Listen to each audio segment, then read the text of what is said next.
Hey everybody, I just want to take a quick moment to continue our little tutorial series on some distance learning opportunities that we have with the technology that's built into our environment. And today we're going to look at video conferencing, doing virtual classroom or virtual meetings. It's a tool that's built into Google and it's included as part of our service. And so all we have to do is get it set up and you just click a couple buttons and then we're in. So I want to show you how that works and just a couple of considerations, whether it's a one-on-one meeting, a department level meeting, or if you're looking to use this in a classroom sense. So let's dive right in.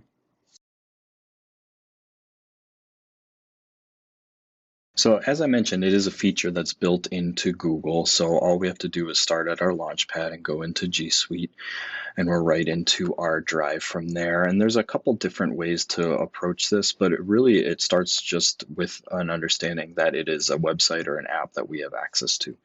And so from our little apps grid up in the corner here, we can click on that and get into Google Meet. And what Meet is a virtual conferencing platform that we have available in Google. And so just by coming in here, we can actually join or start a meeting right away. And so if I hit join or start a meeting, they let you label this meeting.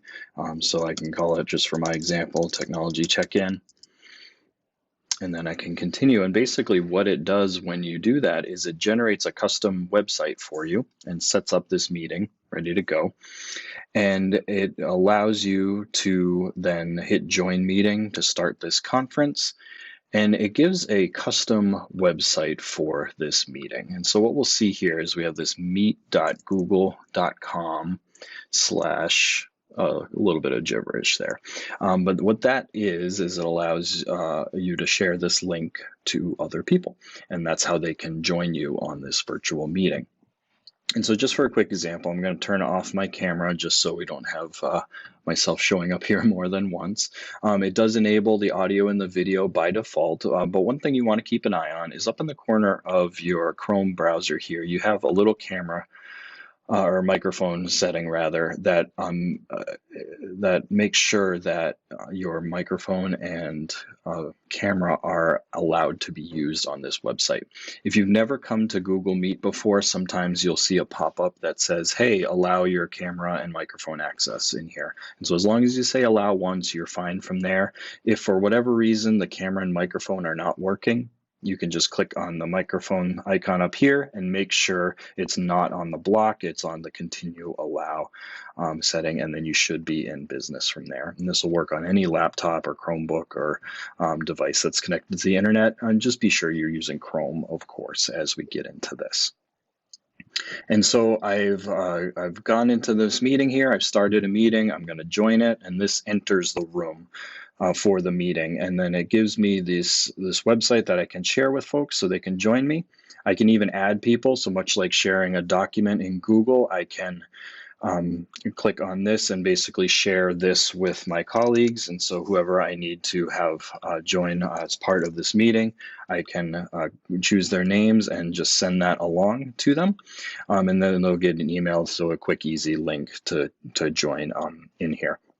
And so this is just a way to do virtual meetings, whether or not you turn on your camera or you just simply use the audio conferencing, you're good to go from there. The nice feature that this has, because we're doing it in a virtual environment, down in the corner here, I have this option to present now. So I actually, besides just talking through things here, I actually can present some materials on my screen. So I can show a website, I can show a presentation, a document that I've been working on. So I can just come in here and choose my screen and share that away. And so my screen becomes something that all the participants of the meeting can see as well, in addition to whatever I am saying.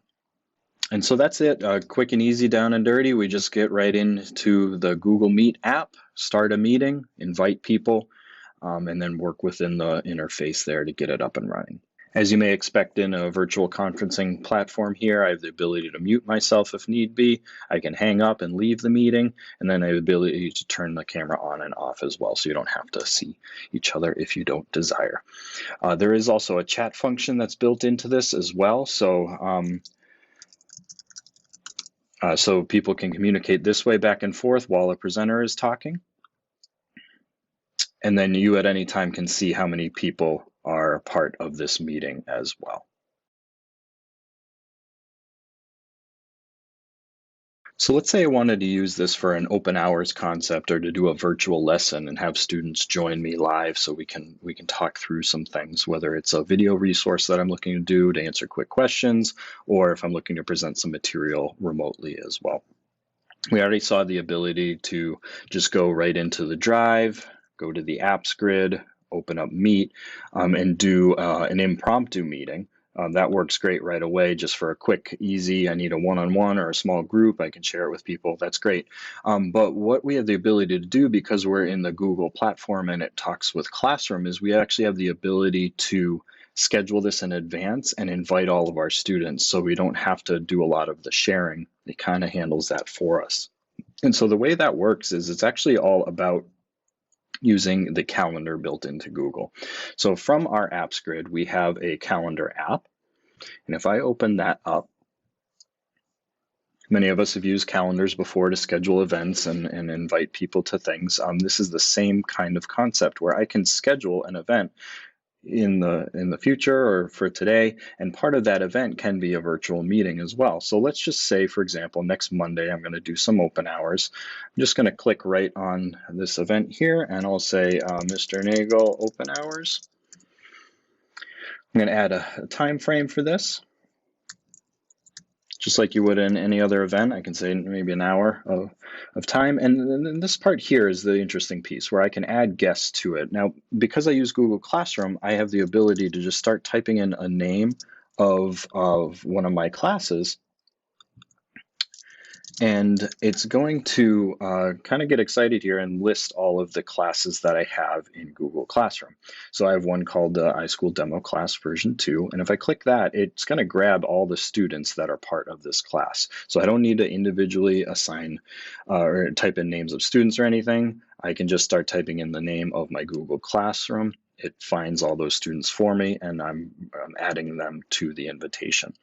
You'll notice that besides this day and time, the guests that I've added, it automatically creates a Hangouts Meet for this particular event. And so it generates that code that we saw earlier, and it attaches it to this calendar entry. And so I can go ahead and hit save at this point. It asks if I want to send an email notification to all participants.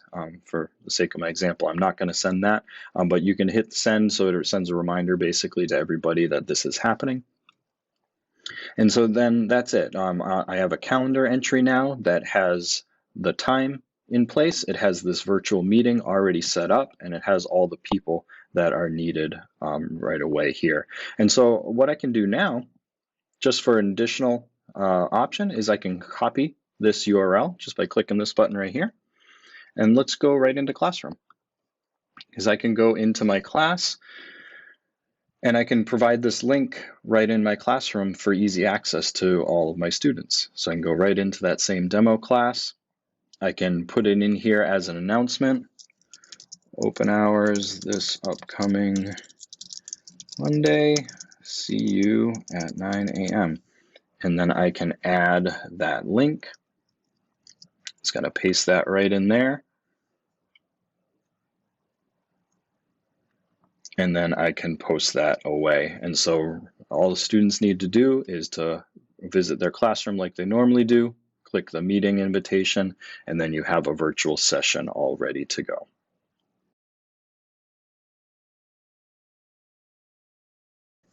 The last feature I want to share with you is an option that allows you to take this concept of a meeting and go beyond just the one-on-one or classroom environment, where we actually can turn the meeting into a live stream. And so after I create this event that gives us a meeting and has the information in here, if I edit that with that pencil icon, we'll see that I have this option under the conferencing here to hit the down triangle. And I have the ability to click Add Live Stream. And just by doing that, it generates another URL, a special website address that I can then copy and paste or put wherever I need to. And what this allows folks to do is to join this event without needing to have an individual invitation. They can just click the URL when you're streaming it, you start the event, and they have the ability to just watch what's going on without having to be part of your class or part of the invitation list. They do have to sign in with a Google account in order to participate, but it opens up the event to a much broader audience than just your classroom or just the people that you invite. And so assuming you have turned that on, we can see that we have the Hangouts Meet here, we have the live stream there. We'll just show you quickly how this works. I can open up a meeting. I can then choose my options for presenting. And as soon as I hit join for the meeting, because I have enabled the live stream as a choice, it prompts me up at the top that I can start streaming right away. And so I have a live streaming event going right away, or I can even go down to the triple dots in the corner here and I can start streaming there. There is also an option to record it, which is interesting too. Just you hit start streaming, ask for your confirmation, and then you say okay, and then it starts broadcasting it to the internet on that other public URL. And you can see in the corner that you are live as we go through it. So again, this is an option just if you need to expand beyond your small group or beyond your classroom set of students, but it allows you to open it up to a greater audience from there. We hope these resources have been helpful for you. Enjoy getting set up with the meetings. Try it out just individually or with a peer to see how the flow is and get a feel for it. It's pretty straightforward. It's very handy. I love the ability to present materials as well instead of just talking face to face.